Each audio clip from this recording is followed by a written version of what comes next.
Hello, good morning dear student. Welcome to infinity learn with fun.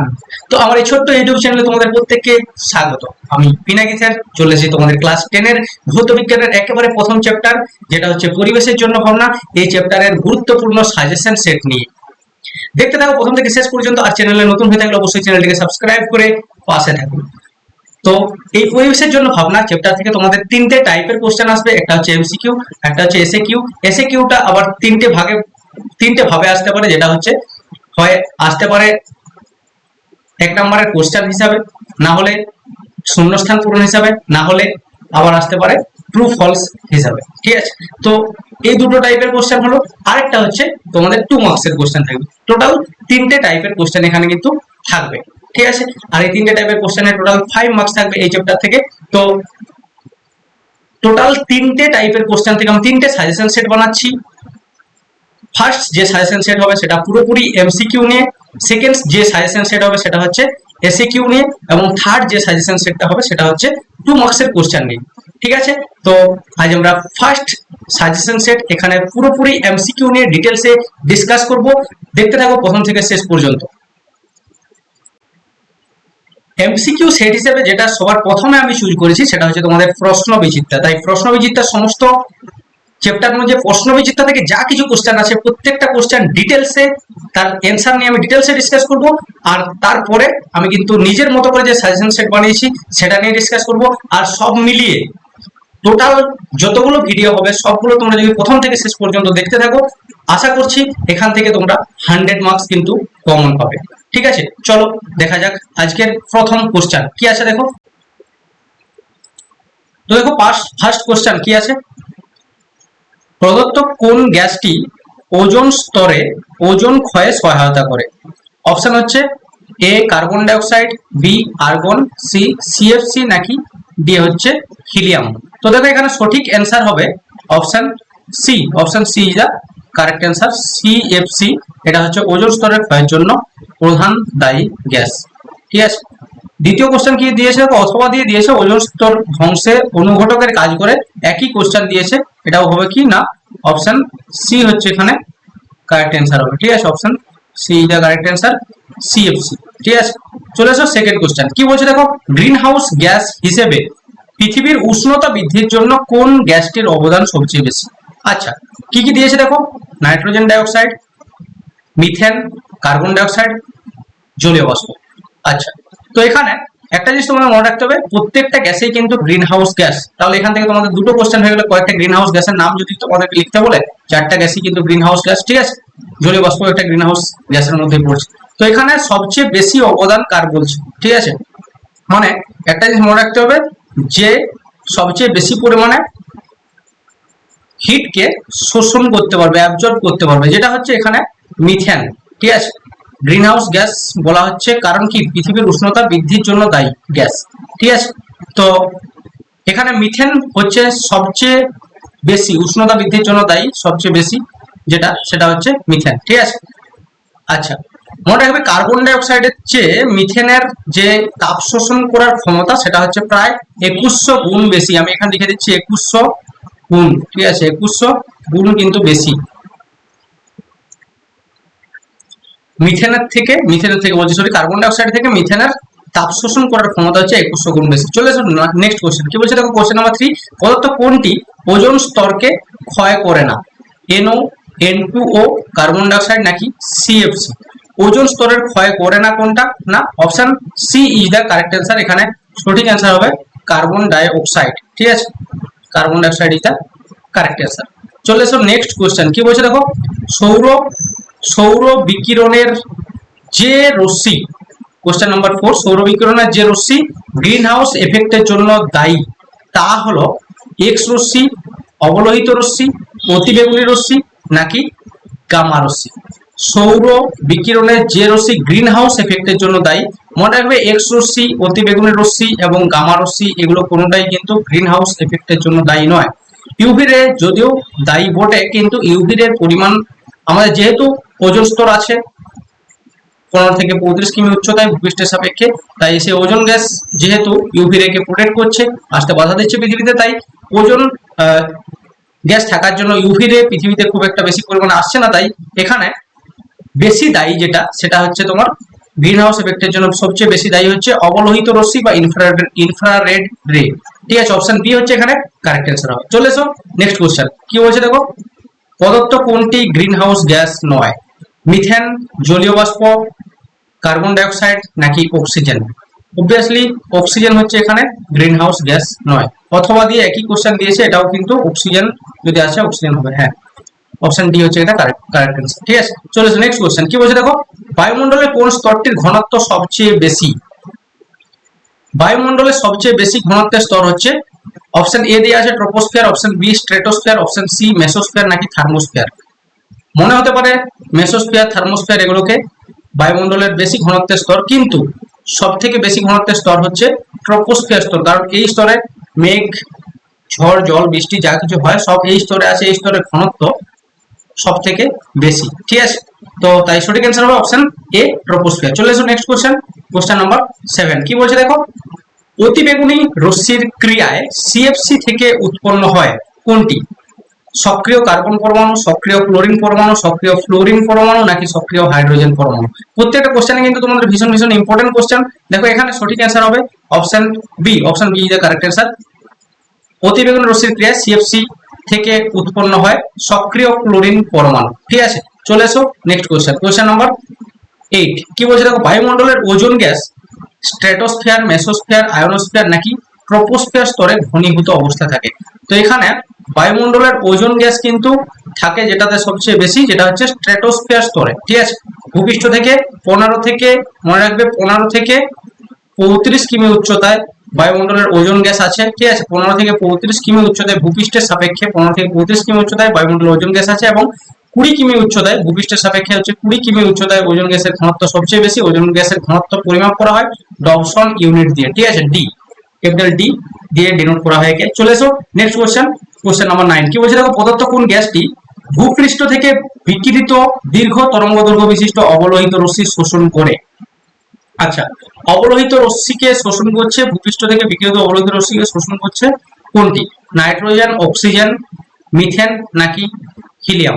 আচ্ছা, এখানে মানে এক কথায় ঘুরে ফিরে সেই গ্রিন হাউস গ্যাসের নামই বলতে বলেছে। এখানে কোনটা গ্রিন হাউস গ্যাস সেটা জানলেই তোমার কিন্তু হয়ে যাবে। তো দেখো এখানে একটু আগেই বললাম মিথেন এর তাপ শোষণ ক্ষমতা সব থেকে বেশি। ঠিক আছে, তাই এখান থেকে অবলোহিত রশ্মিকে শোষণ করে তার মাধ্যমে তাপ শোষণ করে মিথেন। ঠিক আছে, option C is the correct answer. চলে এসো নেক্সট কোশ্চেন, কোশ্চেন নাম্বার 10, কি বলছে দেখো, সূর্যের অতিবেগুনি রশ্মি যে স্তরে শোষিত হয় তা হলো ট্রোপোস্ফিয়ার, ওজোনস্ফিয়ার, আয়নোস্ফিয়ার নাকি এক্সোস্ফিয়ার? অতিবেগুনি রশ্মি শোষিত হয় ওজোন স্তর দ্বারা, ওজোন স্ফিয়ার স্তরে। ঠিক আছে, তো এখানে অপশন বি হচ্ছে কারেক্ট অ্যান্সার হবে। চলে এসো নেক্সট কোশ্চেন, কি বলছে দেখো, অথবা দিয়ে কি বলেছে দেখো, সূর্যের অতিবেগুনি রশ্মির ক্ষতিকারক প্রভাব থেকে জীবজগৎকে রক্ষা করে সে একই কোশ্চেন ওজোন স্ফিয়ার স্তর হবে এখানে সঠিক অ্যান্সার। চলে এসো নেক্সট কোশ্চেন, তো দেখো নেক্সট কোশ্চেন কি আছে, কোশ্চেন নাম্বার 11, জেট প্লেন চলাচল করে ট্রোপোস্ফিয়ারে, স্ট্র্যাটোস্ফিয়ারে, আয়োনোস্ফিয়ারে নাকি ম্যাগনেটোস্ফিয়ারে? তো মনে রাখবে স্ট্র্যাটোস্ফিয়ার এই স্তরে কিন্তু জেট প্লেন চলাচল করে। এই স্তরকে আবার শান্ত মণ্ডল বলা হয়, কারণ এই স্তরে ঝড় বৃষ্টি বজ্রপাত এই ধরনের কিছু হয় না। ঠিক আছে, তাই এই স্তরকে আবার শান্ত মণ্ডলও বলা হয়ে থাকে। ঠিক আছে, তো যাই হোক এখানে সঠিক অ্যান্সার হচ্ছে স্ট্র্যাটোস্ফিয়ার। ঠিক আছে, ঠিক আছে, চলে এসো নেক্সট কোশ্চেন, কোশ্চেন নাম্বার 12, কি বলছে দেখো, প্রতি কিলোমিটার উচ্চতা বৃদ্ধিতে বায়ুর উষ্ণতা এর কি পরিবর্তন ঘটে আর কি? আচ্ছা, 10 ডিগ্রি সেলসিয়াস করে কমে যায়, 6.5 ডিগ্রি সেলসিয়াস করে বাড়ে, 6.5 ডিগ্রি সেলসিয়াস কমে 10 ডিগ্রি সেলসিয়াস বাড়ে।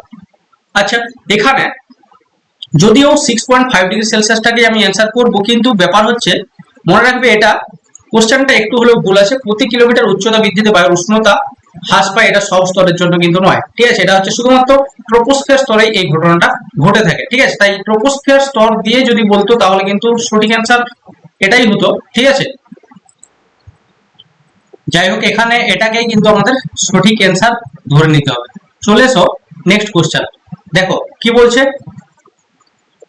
যেটি গ্রিন হাউস গ্যাস সেটি হলো, তাহলে গ্রিন হাউস গ্যাসটা কিন্তু ভীষণ ইম্পর্টেন্ট তোমাদের জন্য। ঠিক আছে, দেখো নাইট্রোজেন, অক্সিজেন, নাইট্রাস অক্সাইড নাকি হাইড্রোজেন। একটু আগেই গ্রিন হাউস গ্যাস একটা নাম দেওয়া ছিল, সেখানে নাইট্রাস অক্সাইড কিন্তু ছিল, তাই এখানে নাইট্রাস অক্সাইড কিন্তু একটা গ্রিন হাউস গ্যাস হবে। ঠিক আছে, বাকিগুলো কিন্তু একটা গ্রিন হাউস গ্যাস নয়। চলে এসো নেক্সট কোশ্চেন, কোশ্চেন নাম্বার 14 কি বলছে দেখো, স্বাভাবিকভাবে ওজোন স্তর গঠিত হয় অক্সিজেন ও জলীয় বাষ্পের বিক্রিয়ায়, ইউভি রশ্মির সাথে অক্সিজেনের বিক্রিয়ায়, সিএফসি ও অক্সিজেনের বিক্রিয়ায়, নাকি আইআর রশ্মির সাথে অক্সিজেনের বিক্রিয়া। আইআর মানে ইনফ্রারেড রে, যেটা একটু আগেই বললাম। ঠিক আছে, আচ্ছা তো এখানে option B is the correct answer. ঠিক আছে, অপশন বি হচ্ছে এখানে সঠিক উত্তর হবে। ইউভি রশ্মির সঙ্গে অক্সিজেনের বিক্রিয়ায় কিন্তু ওজোন স্তর গঠিত হয়। ঠিক আছে, হচ্ছে এটা কি একটু নিচে বলে দিচ্ছি।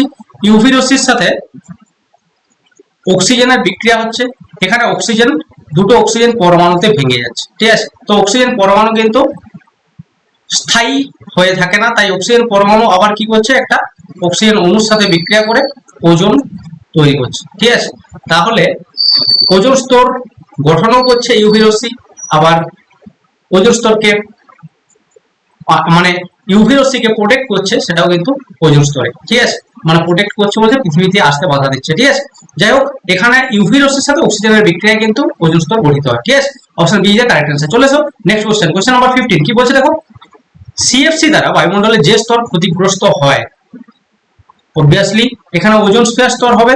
ঠিক আছে, বারবার একটা কোশ্চেন করছি, বলার কিছু নেই। দেখো চলে এসো নেক্সট কোশ্চেন, কোশ্চেন নাম্বার 16 কি বলছে দেখো, যে গ্যাসটি গ্রিন হাউস গ্যাস এবং যার জলীয় দ্রবণ আম্লিক, সেটি হলো methane, nitrogen dioxide, carbon dioxide নাকি সিএফসি। তো এখানে আম্লিক গ্যাস হিসাবে একটাই আছে, যেটা হচ্ছে দুটো আছে, কার্বন ডাইঅক্সাইডও আম্লিক গ্যাস বটে, কিন্তু তুলনামূলকভাবে বেশি হচ্ছে এখানে এটা হবে নাইট্রোজেন ডাইঅক্সাইড। ঠিক আছে, যে গ্যাসটি গ্রিন হাউস গ্যাস এবং যার জলীয় দ্রবণ আম্লিক, এখানে সঠিক অ্যান্সার হচ্ছে নাইট্রোজেন ডাইঅক্সাইড হবে। ঠিক আছে, চলে এসো নেক্সট কোশ্চেন কি বলছে দেখো, বায়ুমণ্ডলের উষ্ণতম স্তরটি হলো ট্রোপোস্ফিয়ার, স্ট্রেটোস্ফিয়ার, মেসোস্ফিয়ার নাকি থার্মোস্ফিয়ার। তো এখানে বায়ুমণ্ডলের সবচেয়ে উষ্ণতম স্তর হচ্ছে থার্মোস্ফিয়ার হবে। ঠিক আছে, thermosphere is the correct answer. চলে এসো নেক্সট কোশ্চেন, কোশ্চেন নাম্বার 18 কি বলছে দেখো, বায়ুমণ্ডলের যে স্তরটি জলবায়ুকে নিয়ন্ত্রণ করে। আচ্ছা, জলবায়ু আছে কোন স্তরে? শুধুমাত্র ট্রোপোস্ফিয়ার স্তরে আছে, তাহলে এই স্তরে একমাত্র নিয়ন্ত্রণ করবে।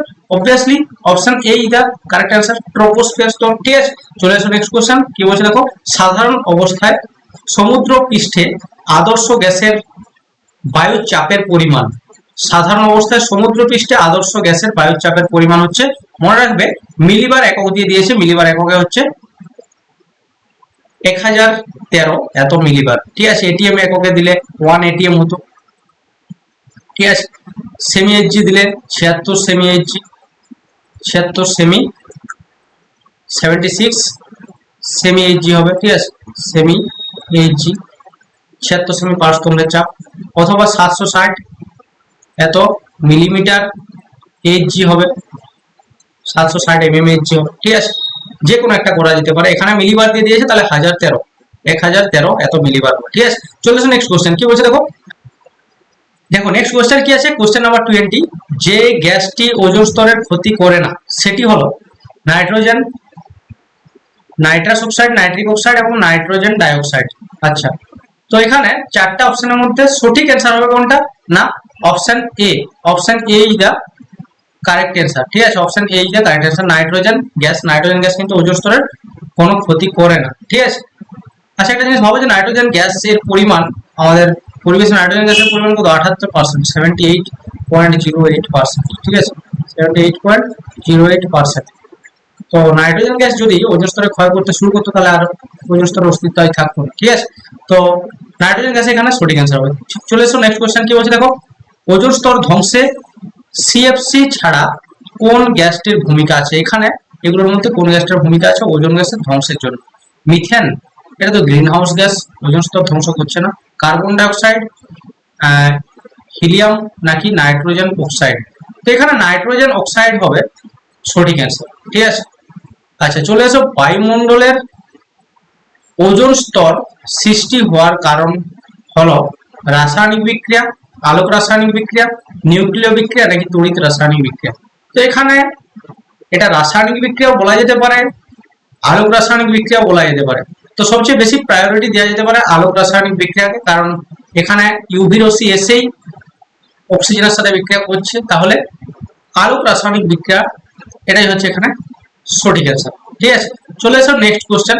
কি বলেছে দেখো, নেক্সট কোশ্চেন, কোশ্চেন নাম্বার 23।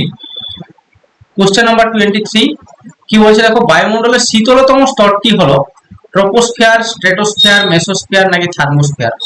তো মনে রাখবে বায়ুমণ্ডলের শীতলতম স্তরটি হচ্ছে মেসোস্ফিয়ার, আর এই স্তরের গড় তাপমাত্রা হচ্ছে, সর্বোচ্চ স্তরের তাপমাত্রা হচ্ছে -90°C পর্যন্ত হয়। ঠিক আছে, যেটা পুরো বায়ুমণ্ডলের একেবারে সর্বনিম্ন উষ্ণতা, যার থেকে কম উষ্ণতা কিন্তু বায়ুমণ্ডলের কোনো স্তরে আর নেই। ঠিক আছে, তাই এই স্তরটাকে বায়ুমণ্ডলের শীতলতম স্তর বলা হচ্ছে।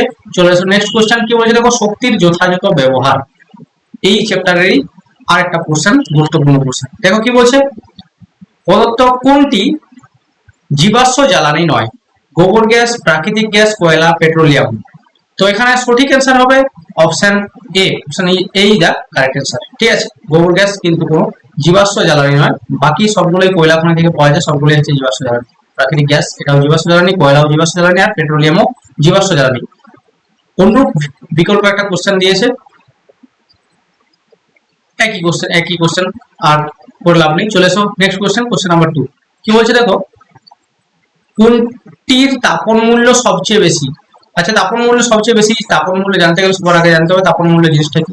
একটু শর্টে বলে দিই, দেখো তাপন মূল্য মানে কোন একটা পদার্থের 1 গ্রাম পরিমাণ কোনো পদার্থ, ঠিক আছে, সেটাকে পোড়ালে যেটাতে যত বেশি তাপ উৎপন্ন হবে, ঠিক আছে, সেটা তাপন মূল্য তত বেশি। মানে 1 গ্রাম পরিমাণ যে কোনো পদার্থকে পোড়ালে যে পরিমাণ তাপ শক্তি পাওয়া যায় সেটাকে ওই পদার্থের তাপন মূল্য বলা হয়। প্রত্যেক পদার্থের তাপন মূল্য আলাদা আলাদা হয়, তাই এখানে কোনটা তাপন মূল্য সব থেকে বেশি বলেছে দেখো, বায়োগ্যাস, কয়লা, ডিজেল এবং পেট্রোল। তো মনে রাখবে এখানে এই অপশনগুলোর মধ্যে সব থেকে বেশি তাপন মূল্য হচ্ছে পেট্রোলের। ঠিক আছে, আচ্ছা, যদি শুধুমাত্র এগুলো অপশনগুলো না দিয়ে যদি হাইড্রোজেন দিত, তাহলে হাইড্রোজেনের তাপন মূল্য কিন্তু সব থেকে বেশি হতো। ঠিক আছে, হাইড্রোজেন, লিকুইড হাইড্রোজেন বলো, এর তাপন মূল্য হচ্ছে সবচেয়ে বেশি। ঠিক আছে, চলে এসো নেক্সট কোশ্চেন। কি বলছে দেখো, কোশ্চেন নাম্বার 3 তে কোন পদার্থের তাপন মূল্য সবচেয়ে কম? আচ্ছা, এখানে কোন পদার্থের তাপন মূল্য সবচেয়ে কম, মানে কোন পদার্থটা পুড়িয়ে সবচেয়ে কম তাপ পাওয়া যাবে? কয়লা, কাঠ, চারকোল নাকি কেরোসিন? অবশ্যই কাঠ হচ্ছে এখানে সঠিক অ্যান্সার হবে। ঠিক আছে, দেখো নেক্সট কোশ্চেন কি বলছে, সূর্যালোকের কোন রশ্মির জন্য সোলার কুকার কাজ করে? আচ্ছা, অবলোহিত রশ্মি, অতিবেগুনি রশ্মি, দৃশ্যমান আলো নাকি গামা রশ্মি? দেখো সূর্যালোক থেকে সোলার কুকার কাজ করবে, অতিবেগুনি রশ্মি তো সেই পরিমাণ আসে না, তার জন্য আমাদের ওজোন স্তর আছে যে ওকে প্রোটেক্ট করছে। ঠিক আছে, অবলোহিত রশ্মি আর দৃশ্যমান আলোর মধ্যে যে কোনো একটা হবে। গামা রশ্মি সেটাও হবে না, এখান থেকে গামা রশ্মি নির্গত হয় না। ঠিক আছে, তো এখানে অবলোহিত রশ্মিটাই কিন্তু সবচেয়ে বেশি গুরুত্বপূর্ণ, অবলোহিত রশ্মিটা এখানে সঠিক অ্যান্সার। ঠিক আছে, মনে রাখবে সোলার কুকার হিসাবে কাজ করছে অবলোহিত রশ্মি। ঠিক আছে, সোলার কুকারে কাজ করছে অবলোহিত রশ্মি। চলে আসো নেক্সট কোশ্চেন, কোশ্চেন নাম্বার 5। কি বলছে দেখো, ভূ অভ্যন্তরে সঞ্চিত কয়লার সঙ্গে কোন গ্যাস মিশ্রিত থাকে? কয়লার সাথে কোন গ্যাস মিশ্রিত থাকে না, সবচেয়ে বেশি পরিমাণে যেটা মিশ্রিত থাকে এগুলোর মধ্যে এগুলো একটা থাকে না, যেটা থাকে সেটা হচ্ছে মিথেন।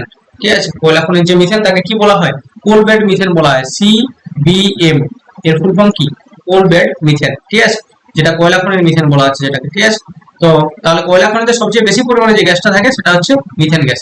চলে আসুন নেক্সট কোশ্চেন, কয়লা খনিতে জমে থাকা কোন গ্যাসটি জ্বালানি হিসেবে ব্যবহার করা হয়? একই question, option C is the correct answer, methane হচ্ছে এখানে কারেক্ট অ্যান্সার। চলে আসো কোশ্চেন নাম্বার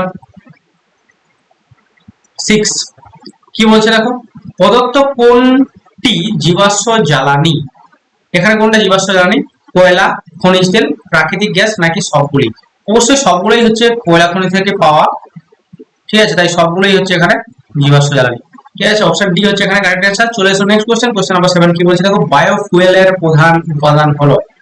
আচ্ছা, এটা একটা বিতর্কমূলক কোশ্চেন, বায়োফুয়েলের প্রধান উপাদান। বায়োফুয়েল এর প্রধান উপাদান এইভাবে বলা সম্ভব নয়, কারণ বায়োফুয়েল বিভিন্ন রকমের হয়ে থাকে। ঠিক আছে, বায়ো মিথানল হতে পারে, বায়ো ডিজেল হতে পারে, এরকম বায়োফুয়েলের অনেকগুলো ভাগ আছে। ঠিক আছে, তো প্রত্যেক ভাগের ক্ষেত্রে মূল উপাদান আলাদা আলাদা হয়। ঠিক আছে, তাই বায়োফুয়েলের মূল উপাদান এইভাবে বলা সম্ভব নয়, যদিও এখানে বায়োমিথানল এর একটা ভাগ দিয়েছে, সেই হিসাবে আমি মিথানলকে এখানে সঠিক অ্যান্সার হিসাবে দিচ্ছি। ঠিক আছে, চলে এসো নেক্সট কোশ্চেন। কি বলছে দেখো, কোন শক্তির ব্যবহারে অ্যাসিড বৃষ্টির সম্ভাবনা, কোন শক্তির ব্যবহারে অ্যাসিড বৃষ্টির সম্ভাবনা বাড়ে?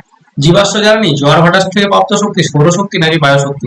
আচ্ছা, এগুলো সবই হচ্ছে প্রাকৃতিক ঘটনা, এগুলোর কারণে কিন্তু অ্যাসিড বৃষ্টির পরিমাণের কোনো পরিবর্তন ঘটে না। ঠিক আছে, তো অ্যাসিড বৃষ্টি বাড়ছে যেটার জন্য, সেটা হচ্ছে জীবাশ্ম জ্বালানি। ঠিক আছে, বিভিন্ন রকম জীবাশ্ম জ্বালানি, সেগুলো দহনের ফলে যে বিষাক্ত গ্যাসগুলো উৎপন্ন হচ্ছে সেগুলো অ্যাসিড বৃষ্টির জন্য দায়ী। তাই এখানে জীবাশ্ম জ্বালানি কিন্তু সঠিক অ্যান্সার হবে। চলে এসো নেক্সট কোশ্চেন, কোশ্চেন নাম্বার 9। কি বলছে দেখো, কোন অপ্রজ্বলিত শক্তির উৎস থেকে দূষণের আশঙ্কা বাড়ে? আচ্ছা, সৌরশক্তি একটা কোশ্চেনে আরো ঘুরে দিয়েছে। ঠিক আছে, সৌরশক্তি, বায়ুশক্তি, জোয়ার ভাটা শক্তি নাকি পারমাণবিক শক্তি? ঠিক আছে, তো এখানে পারমাণবিক শক্তিটা কিন্তু সঠিক অ্যান্সার হবে। বাকি এই তিনটা অপশন কিন্তু আগেতেও ছিল। ঠিক আছে, তো এগুলো হবে না, সঠিক অ্যান্সার হচ্ছে পারমাণবিক শক্তি। চলে এসো, উদ্ভিজ্জ তেল এবং ফ্যাটের ট্রান্স এস্টারিফিকেশনের মাধ্যমে উৎপাদন করা হয় এখানে কোনটা? বায়োগ্যাস, মিথেন হাইড্রেট, বায়োডিজেল নাকি কোল বেড মিথেন? তো এখানে বায়োগ্যাস, মিথেন হাইড্রেট এগুলো একটা হবে না, এখানে সঠিক অ্যান্সার হবে বায়োডিজেল। বায়োডিজেলকে কিন্তু উদ্ভিজ্জ তেল আর ফ্যাটের ট্রান্স এস্টারিফিকেশনের মাধ্যমে তৈরি করা হয়ে থাকে। ঠিক আছে, তো চলে এসো নেক্সট কোশ্চেন, খুবই ইম্পর্টেন্ট কোশ্চেন ছিল এটা, কোশ্চেন নাম্বার 10 এরটা। চলে এসো নেক্সট কোশ্চেন, কোশ্চেন নাম্বার 11। কি বলছে দেখো, ভারতের সর্বোচ্চ ব্যবহৃত জীবাশ্ম জ্বালানি, এখানে কোনটা সবচেয়ে বেশি ব্যবহার করা হয়? কয়লা, পেট্রোলিয়াম, কাঠ নাকি বায়োগ্যাস? দেখো, কয়লা উৎপাদনে যেহেতু ভারত পৃথিবীর দ্বিতীয় বৃহত্তম দেশ, তাই সর্বোচ্চ ব্যবহৃত জীবাশ্ম জ্বালানি হিসাবে কয়লাকেই দেওয়া যেতে পারে। ঠিক আছে, কাঠকে দেওয়া যেত, কিন্তু কাঠ জীবাশ্ম জ্বালানি নয়। কোশ্চেনটা ভালো করে পড়তে হবে, জীবাশ্ম জ্বালানি বলা আছে, সর্বোচ্চ ব্যবহৃত জীবাশ্ম জ্বালানি, কাঠ কিন্তু জীবাশ্ম জ্বালানি নয়, না হলে কাঠটা এখানে অ্যান্সার হতো। ঠিক আছে, আচ্ছা, জ্বালানি হিসেবে শুধু যদি জ্বালানি দিত তাহলে কাঠ এখানে অ্যান্সার হতো। ঠিক আছে, কিন্তু সর্বোচ্চ ব্যবহৃত জীবাশ্ম জ্বালানি বলেছে, তাই এখানে কয়লা হবে সঠিক অ্যান্সার। ঠিক আছে, চলে এসো নেক্সট কোশ্চেন, এবং আজকের সর্বশেষ কোশ্চেন, পরিবেশ দূষণের জন্য বেশি মাত্রায় দায়ী কোনটি? সৌরশক্তি, বায়ুশক্তি, হাইড্রোজেন জ্বালানি নাকি জীবাশ্ম জ্বালানি? অবশ্যই জীবাশ্ম জ্বালানি হচ্ছে পরিবেশ দূষণের জন্য সবচেয়ে বেশি দায়ী। ঠিক আছে, জীবাশ্ম জ্বালানি যত দহন করা হবে তত, আগেই বললাম যে বিষাক্ত গ্যাসগুলো নির্গত হবে। ঠিক আছে, যেগুলো অ্যাসিড বৃষ্টির জন্য দায়ী, পরিবেশকে দূষণ করার জন্য দায়ী। ঠিক আছে, তো এই ছিল আজকের টোটাল 23 প্লাস 12 মানে 35 কোশ্চেন আজকের। ঠিক আছে, তো বেশিরভাগ কোশ্চেন গুলোই তোমাদের কিন্তু প্রশ্ন বিচিত্রা থেকে ছিল। তো আরো যা যা কোশ্চেন সেট নিয়ে আমি হাজির হবো, সেই প্রত্যেকটা কোশ্চেন কিন্তু তোমরা প্রথম থেকে শেষ পর্যন্ত ফলো করে যাও, তোমাদের 100% কমন কিন্তু আমি গ্যারান্টি দিয়ে দিচ্ছি, একদম 100% কমন। যদি যারা প্রথম থেকে শেষ পর্যন্ত প্রত্যেকটা ক্লাস ডিটেলসে করে যাবে, তারা 100% কমন মাস্ট পাবে। ঠিক আছে, আমি তোমাদেরকে 100% কমন। তো এই বলে আজকের ক্লাস শেষ করছি এখানে। সবাই ভালো থেকো, সুস্থ থেকো।